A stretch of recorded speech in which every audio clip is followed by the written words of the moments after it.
মঙ্গলবার মধ্যরাতে ভারত পাকিস্তানের বিরুদ্ধে অপারেশন সিন্দুর নামে একটি সামরিক অভিযান চালায়। এই হামলার লক্ষ্য ছিল আজাদ কাশ্মীর এবং পাকিস্তানের সীমান্তবর্তী কয়েকটি কৌশলগত অঞ্চল। হামলার পরপরই পাকিস্তান দাবি করে তারা রাফাল সহ 5টি ভারতীয় যুদ্ধবিমান ভূপাতিত করেছে। সেই সূত্র ধরেই আলোচনায় উঠে আসে পাকিস্তানের আকাশ প্রতিরক্ষা ব্যবস্থায় ব্যবহৃত চীনা প্রযুক্তির HQ-9 মিসাইল সিস্টেম। HQ-9 হলো একটি দীর্ঘপাল্লার এয়ার ডিফেন্স সিস্টেম, যা মূলত রাশিয়ার S-300 প্রযুক্তির ভিত্তিতে চীন তৈরি করেছে।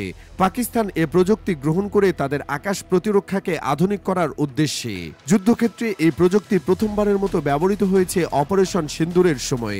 যদিও এর কার্যকারিতা নিয়ে বিভিন্ন মহলে প্রশ্ন উঠেছে।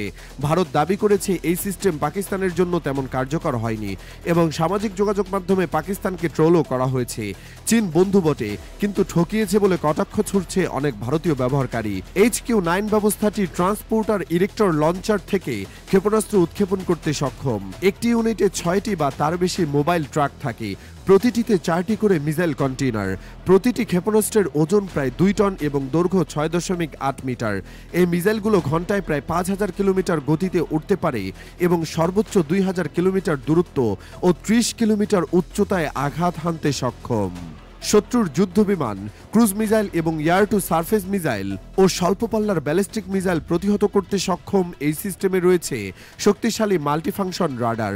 এটি 120 কিলোমিটার দূর থেকে লক্ষ্যবস্তু শনাক্ত করতে পারে এবং একসঙ্গে 100টি লক্ষ্যবস্তুতে ট্র্যাক এবং 50টিরও বেশি লক্ষ্যবস্তুতে আঘাত হানতে সক্ষম। এই প্রযুক্তির উন্নয়ন শুরু হয় 1980-র দশকে এবং প্রথমবার এটি জনসম্মুখে আনা হয় 2009 সালে চীনের 60তম বার্ষিক সামরিক প্যারেডে। এটি মূলত যুক্তরাষ্ট্রের প্যাট্রিয়ট এবং রাশিয়ার S-300 এর অনুকরণে নির্মিত। ভারত যদি পাকিস্তানের দাবি অর্থাৎ 5টি যুদ্ধবিমান ভূপাতিতের ঘটনা অস্বীকার করে, তবে এই সিস্টেমের কার্যকারিতা প্রশ্নবিদ্ধ থাকে। অন্যদিকে যদি পাকিস্তানের দাবি সত্য হয়, তবে বলা যায় HQ-9 কার্যকরভাবেই ব্যবহৃত হয়েছে।